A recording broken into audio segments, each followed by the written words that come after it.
Македонија не смееме да дозволиме да биде заложник на било кого и во било кое време. Татковински завет е отпорот против промена на името на државата и идентитетот на нацијата. Со ваква порака, денеска во битолското село Трново се одржа 47-та семакедонска средба и 38-та погранична средба на македонците од Егејскиот дел на Македонија.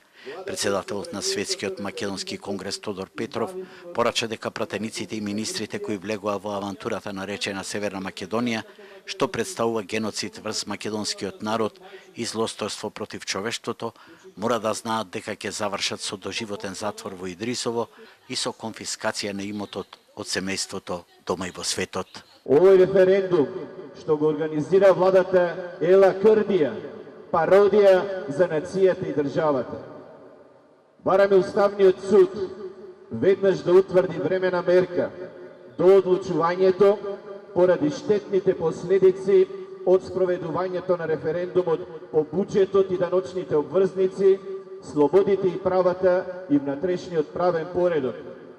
Доколку и покрај се, владата спроведе неуставен и незаконски референдум, повикуваме на општи и безусловен бојкот и на масовна неизлезеност.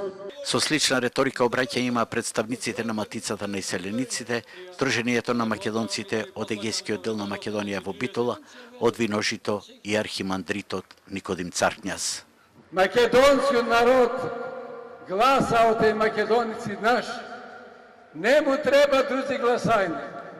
Пред 25-6 години колку беше, гласате. Не можеме секој ден да гласаме. Ние сме македонци. Средбата во двориштето на црковниот храм Успение на Пресвета Богородица во Трново заврши со општонародна веселба и дружење на македонските иселеници, на представници од малцинствата, а представниците на власта целосно го бојкотира настанот без ниту еден свој представник како голем резил.